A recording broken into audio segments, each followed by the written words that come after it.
Fala aí, meus queridões do sétimo ano, tudo bem? Como é que vocês estão, galerinha? E aí, deu para passar o carnaval na tranquilidade? Deu para aproveitar? Que carnaval zoado pra caramba! Quando a gente poderia imaginar, vamos ser honestos, que a gente ia viver um negócio desse, né? Uma barbaridade. Mas, enfim, passado o carnaval, estamos de volta e vamos trabalhar. É isso que importa. Olha só, na última aula, né, a gente começou configurando, entendendo os pontos centrais do sexto ano. Tá? As grandes civilizações, o debate sobre a democracia lá nos gregos, os legados que essas sociedades deixaram para a gente. Tá? Então, a gente fez um grande voo sobre esse processo. Muito bem, foi uma beleza. O que a gente vai fazer hoje? Nossa segunda aula. Também uma aula de retomada. Só que agora a gente vai começar a pegar os pontos mais próximos do nosso conteúdo. Ou seja, né, o final da Antiguidade e o início da Idade Média. Por que eu estou falando isso? Vamos lá, final da Antiguidade.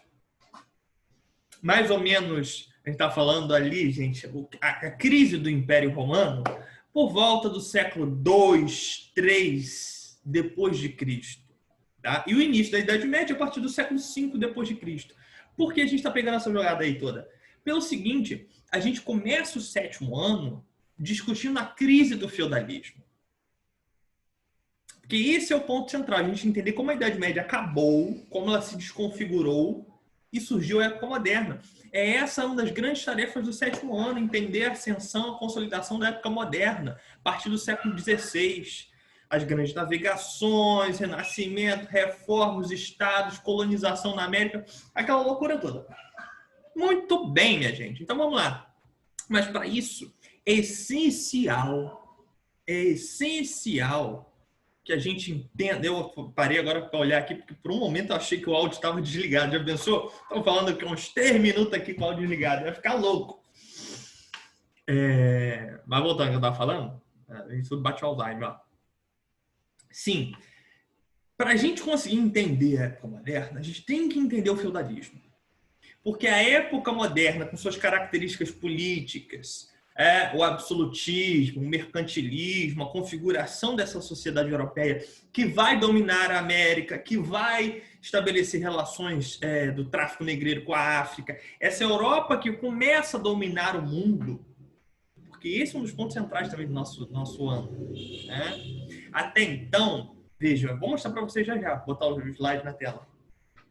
O Império Romano foi uma das maiores organizações, os maiores impérios nessa época, tem um alcance muito limitado se a gente for comparar com a época moderna.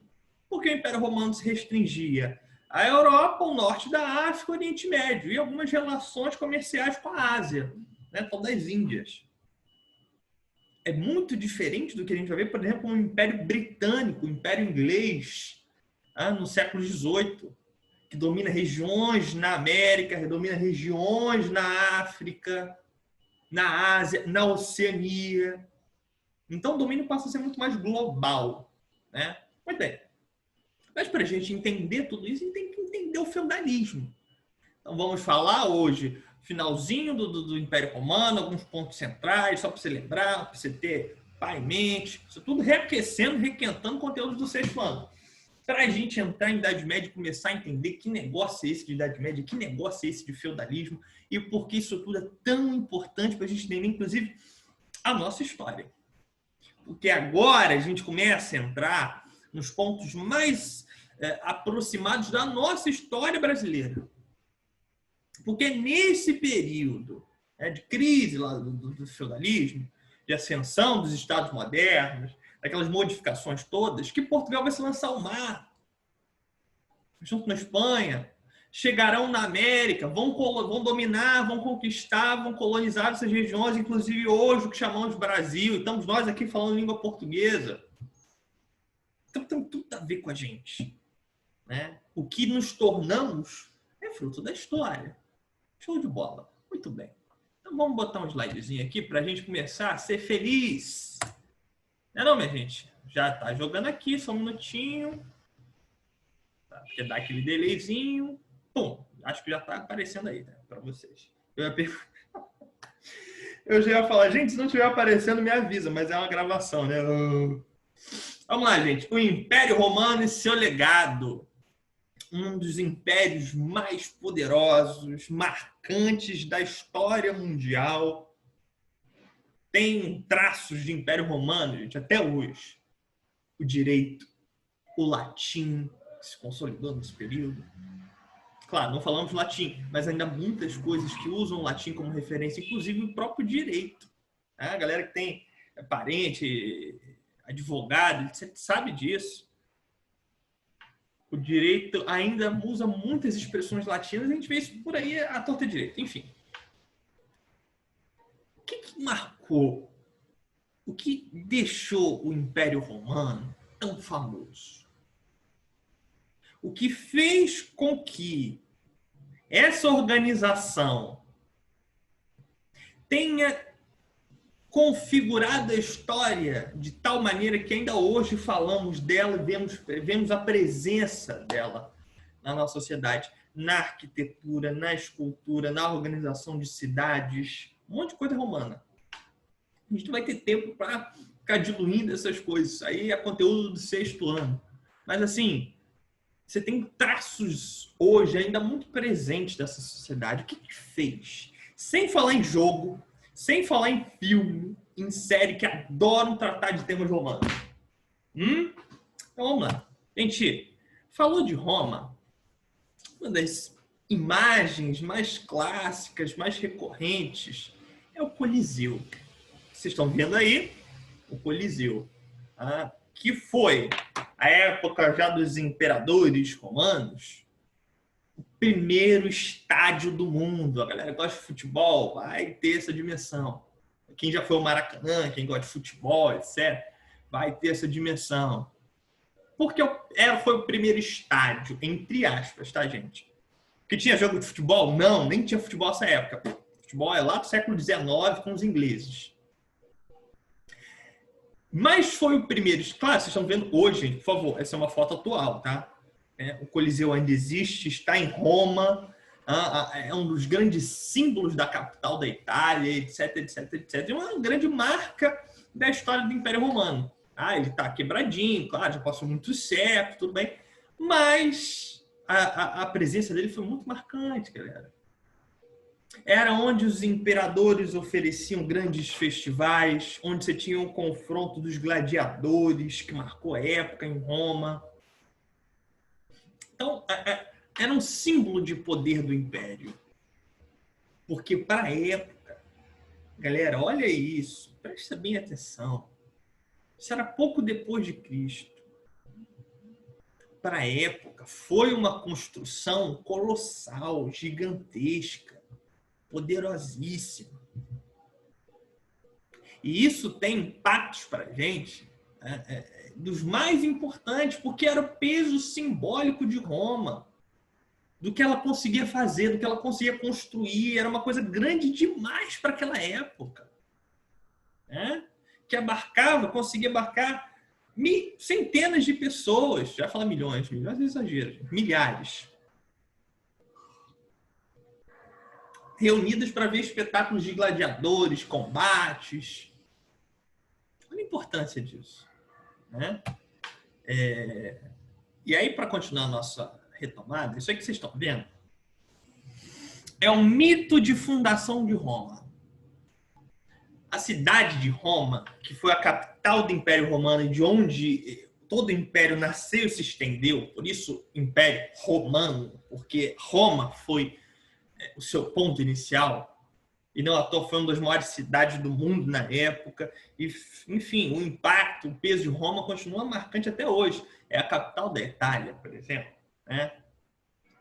O mito da fundação de Roma é esse aí que vocês estão vendo. É a loba com 2 meninos, Rômulo e Remo. Segundo a mitologia romana, Rômulo e Remo perderam os pais. Eram recém-nascidos, abandonados. E foram criados por uma loba. A loba os alimentou. Aquela mesma coisa meio Mowgli, meio Tarzan, tá ligado?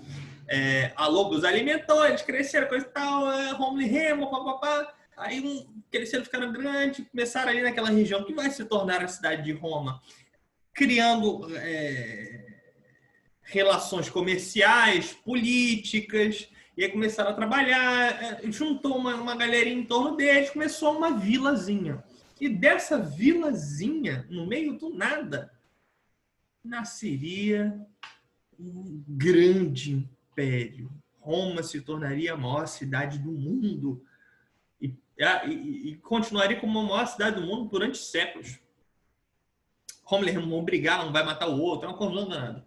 Mas esse é o mito de fundação de Roma. Mas qual é a grande jogada que eu quero destacar para vocês aqui? Cara, nada nasce do nada na história. Não caiu do céu, chuva, Império Romano. Tá? Ele tem um nascimento, um desenvolvimento e um fim. Aquele império majestoso, vocês veem nos filmes, os imperadores, Júlio César e tal.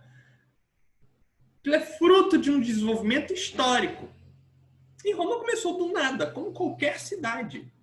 Ela não começa grande, ela começa pequenininha, um vilarejozinho, juntando duas casinhas aqui, aí outro vizinho, aí começa a trabalhar, não sei o quê, aí abre um comérciozinho, e aí vai atraindo mais gente, aquelas pessoas começam a fazer filhos, os filhos vão ficando por ali, aí o vilarejo vai começando a ficar maiorzinho, atraindo outras populações, e se desenvolve.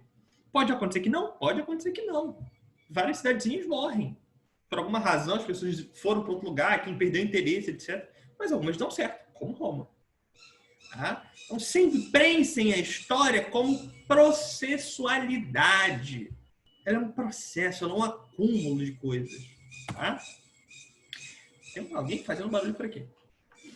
Essa aí é o mapa da extensão máxima do Império Romano, em termos territoriais. Tá? Essa foi a maior extensão que o Império atingiu em sua história.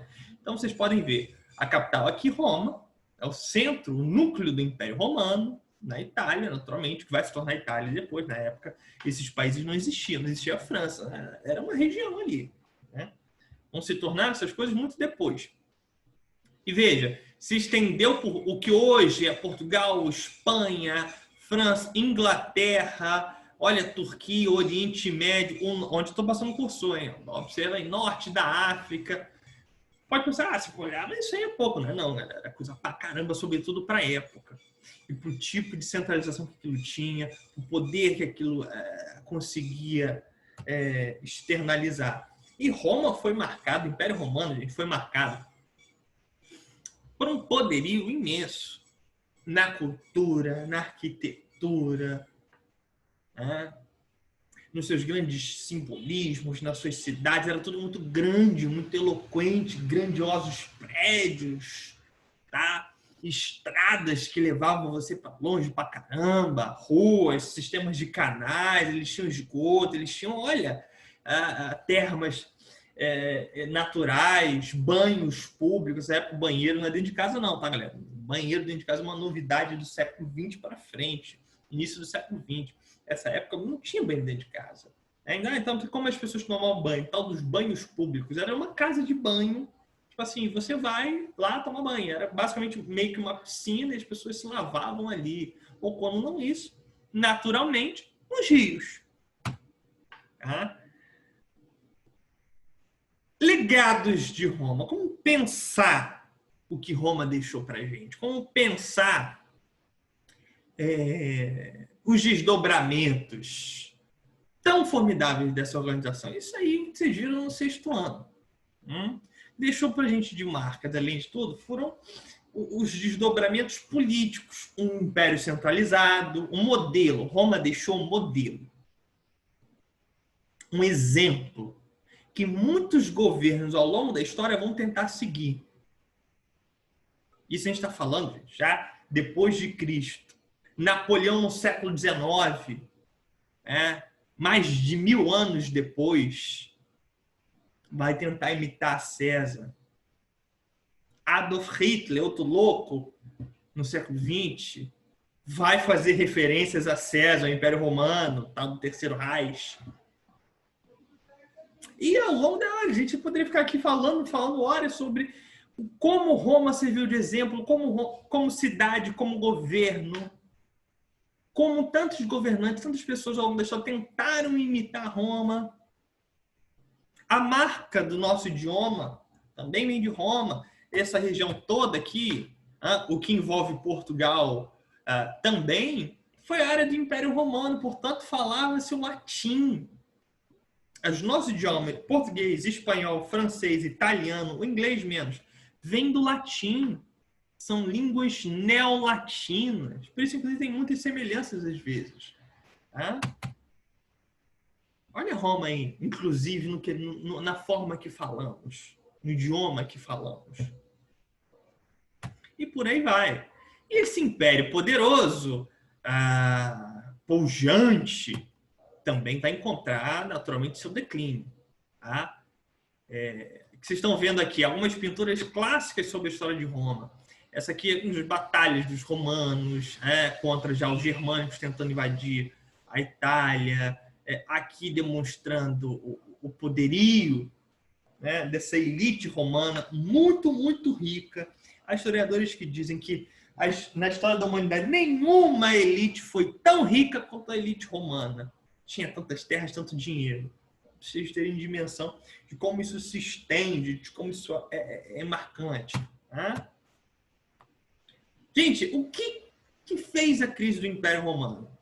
E que vai marcar uma transição histórica da antiguidade, é o fim de uma época, o fim da Idade Antiga, da época antiga, e dar início à Idade Média, uma outra fase da história. É como se você deixasse aquelas transições da nossa vida. Você deixou de ser criança e virou adolescente. Não tem uma ruptura? Tem uma ruptura. Você é a mesma pessoa, cara. Mas você já não é mais criança. Você agora é adolescente, ou seja, você mudou. Você é a mesma pessoa, mas mudou. Então são fases diferentes. Infância, adolescência. A história a gente também divide a essa maneira. Há fases da história. Isso aqui é super importante para a gente frisar. O fim do Império Romano representou o fim de uma fase histórica, de uma época histórica, antiguidade, para dar início a algo muito diferente, a Idade Média. Então, olha a importância dessas coisas, gente. Elas são latentes. O que fez a crise desse império, que era tão grande, que era tão poderoso, como acabou? A grande pergunta é essa. Como e por que Roma, o Império Romano, caiu? A principal explicação pode parecer loucura. O Império Romano caiu, acabou pelo seu próprio tamanho, pela sua própria grandeza. Em outras palavras, a crise do Império Romano era oriunda, nasceu do próprio tamanho que o Império atingiu. É tipo assim, o Império ficou grande demais para se sustentar e começou a apresentar fissuras, problemas e entrar em crise. Exemplo, Roma era uma sociedade escravista. A produção rural, a produção urbana era muito marcada pela escravidão. Não era escravidão negra, tá, gente? Escravidão entre os europeus mesmo. Mas como Roma conseguia tantos escravos? Fazendo guerras. Roma sempre foi um império expansionista. Estava constantemente fazendo guerras com outros povos na Europa, no norte da África e no Oriente Médio, conquistando regiões. E você vai, conquistou uma região, conquistou um povo, captura aquela galera, faz esse povo de escravo, essa gente de escravo. Essa era uma das bases, por exemplo, do Império Romano. Só que o Império ficou tão grande, tão poderoso, tão extensivo territorialmente, que passou a ser cada vez mais difícil governar e vigiar um território tão grande, porque isso custa dinheiro, custa ter a burocracia, ter militares, tudo quanto é canto, aquela coisa toda. E fazer o conflito com outras regiões também se tornava cada vez mais difícil, porque o Império tinha que proteger uma fronteira muito grande. Então começa a haver uma escassez de conflitos, começa a haver uma escassez de mão de obra escrava. E Roma cada vez mais onerada, gastando muito dinheiro para manter um império tão grande. Esses são os fatores que faz Roma entrar em crise. E um segundo fator, naturalmente, já vou aqui, ó, que vocês estão vendo, ó, foi a pressão de povos que os romanos chamavam de povos bárbaros. Podemos falar em povos germânicos. Deixa eu voltar naquele mapa que eu quero mostrar para vocês. Aqui, ó, tá vendo? Essa maior extensão que o Império Romano atingiu, legal. O que tem nessa região aqui? O que não é romana? O que está aqui? Que cor é essa, gente? Isso aqui é amarelo? Um marronzinho, sei lá. O que não... Todas essas regiões aqui da Europa, inclusive também um pouco da Ásia e Oriente Médio, que não era o Império Romano. O que tinha ali? Não estavam vazias, gente. Você tem povos ali, tribos ali, que os romanos chamavam de bárbaros, a tal das tribos germânicas. Alamanos, vândalos não porque vândalo não, era o nome do povo, suevos, aquela coisa toda, que a gente resume hoje como povos germânicos. São populações que depois eram oriundas de uma região que depois a gente vai chamar de Alemanha. Tá? Alemanha, Dinamarca, enfim. Que é um exemplo, vocês conhecem, de povos germânicos, povos bárbaros? Os vikings. Os vikings fazem parte dessas populações. E esse Império Romano grandão, difícil de administrar, de cuidar, começa a sofrer com ataques cada vez maiores desses povos germânicos que querem entrar no Império. E vão conseguindo aos poucos. Então, Roma já vivia uma situação de fragilidade interna. O Império ficou grande demais, caro demais de administrar. E agora sofria com outro problema. Tinha que lidar com os povos germânicos atacando em todas as partes do Império, na fronteira. A importância disso, gente, foi acentuadíssima e o Império Romano vai ser destruído por esses povos germânicos. Aqui o próximo mapinha. Vamos fazer isso. Vão entrar, tomar Roma e dividi-la.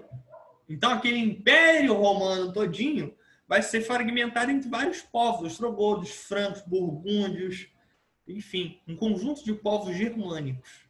Né? E aí sim, em 476 depois de Cristo, quando o último imperador romano do Ocidente é morto, a gente tem um fim, um marco. Ali acabou o Império Romano do Ocidente. Ali foi o marco do fim da Antiguidade. Início da tal da Idade Média. Então, esse império tão majestoso, tão poderoso, tão marcante, dissolveu-se e gerou, no seu lugar, uma outra fase da história, que é muito distinta, que tem características muito próprias, tão particulares, que a gente não consegue comparar a Idade Média com a Antiguidade. Por isso, então, a gente divide. É igual você. A gente não consegue comparar você, adolescente, com você, criança de, 5 anos. Porque você mudou muito. E a gente está sinalizando, quando diz, você é adolescente, a gente está sinalizando que você mudou. Você agora tem outras características que não são mais aquelas da infância. A mesma coisa a gente faz com a história. Tá? Então, o fim do Império Romano foi um marco do final da história antiga, da época antiga, início da Idade Média. E é aí que voltamos com toda a força para tratar desses temas que são o ponto central do 7º ano. Como a gente vai entender o fim da Idade Média, o fim do feudalismo, para dar início à tal da época moderna, que é uma das coisas que começam a nos caracterizar. Gente, olha só, a gente vai ter esses encontros aí pessoais, enfim, vamos conversando, anota as tuas dúvidas, traz para a aula, parece que também vamos ter aula ao vivo do Zoom. Então, tamo junto, galerinha, vambora, esses temas são maneiros pra caramba. Eu posso depois recomendar vários outros materiais, filme e escambau, porque Império Romano dá pano pra manga. Então, é isso, a gente se vê, beijão. Tchau, galera.